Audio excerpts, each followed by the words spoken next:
ये जो विरोध प्रदर्शन हुआ है, आप इसमें आए, आपका जवाब देना क्या है? मैं आपको एक बात बताना चाहता हूँ कि ये जितने भी हमारे अधिकारी और कर्मचारी हैं, सुप्रीम कोर्ट में जज है, ये अकेले व्यक्ति नहीं होते, ये हमारे समाज का रिप्रेजेंटेशन होता है। रिप्रेजेंटेशन होता है तो ऐसी समाज के 20% लग नहीं लगते हैं जो हमारी गिनती है, तो समाज का ही वो एक प्रतिनिधित्व बोलते हैं उसको। दूसरी बात, जो लोग आज सत्ता में हैं, जिन लोगों की व्यवस्था है, सत्ता अलग होती है, व्यवस्था अलग होती है, तो वो ब्राह्मणों की है। और ये इतिहास है कि ब्राह्मणों ने हमेशा हमारे पूर्वजों का खून पिया है और आज ये हमारा पिए। और इस बीजेपी और आरएसएस ने, यानी कि ब्राह्मणवादी व्यवस्था ने, इस देश को गृह युद्ध की तरफ धकेल दिया है।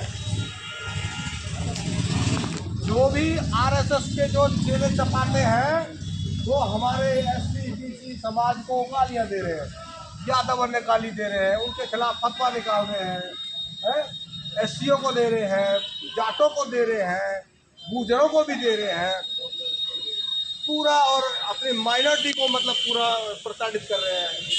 तो देश में गृह युद्ध जो समझो छिड़ चुका है।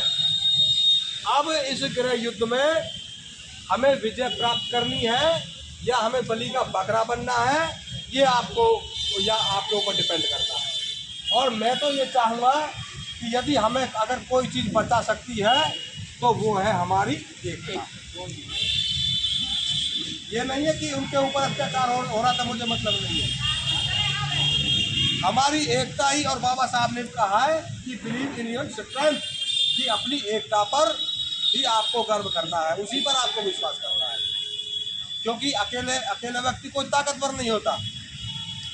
दूसरी बात कि आज जो भी इस आरएसएस की जो काट जो करता है, उसकी विचारधारा को जो काउंटर करता है, वो कौन सा संगठन है?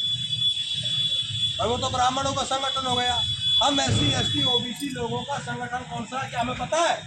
वो एकमात्र संगठन है जिसको हम वाम सेफ के नाम से जानते हैं, और उसके जो ऑफुट विंग, जैसे ये आज हमने भारत मुक्ति मोर्चा के माध्यम से जो जुलूस निकाला ये, और इस क्योंकि ब्राह्मण जो डरता है ना, वो व्यक्ति से भी नहीं डरता, वो डरता है विचारधारा से।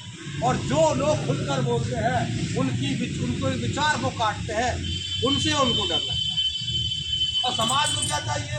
हमारे समाज में ऐसे बहुत सारे मूर्ख लोग हैं जो मेरी बॉडी देखिए, मैं कितना उन्नत हूँ। अरे भाई, कुछ भी नहीं हो, कुछ भी नहीं हो। क्योंकि जिस तरह से आज हमारे एडीजीपी साहब को कोई टॉर्चर करके, कोई ब्लेम लगा करके इतना विवश किया, उन्होंने सुसाइड कर, क्या पता कल को हमें इतना टॉर्चर करें, क्या पता हमारे ऊपर कोई झूठा मुकदमा लगाते, तो हम भी वो काम कर सकते हैं। उस बदनामी से हमें भी डर लगता है। तो उन लोगों को आपको करारा जवाब देना है। ज़्यादा लंबा भाषण ना देते हुए मैं ये कहूँगा कि हमारे पूर्वजों ने हमेशा से ब्राह्मणवाद का खंडन किया है और उनका विरोध किया है और उनको विजय भी प्राप्त करी है। लेकिन अगर हम हारते हैं तो हम हारते हैं उनके षड्यंत्र से, और वो भी हमारे लोगों को हमारे खिलाफ खड़े करते हैं। तो हमें इसकी पहचान करनी होगी। पहले समाज है, फिर उसके बाद में मैं।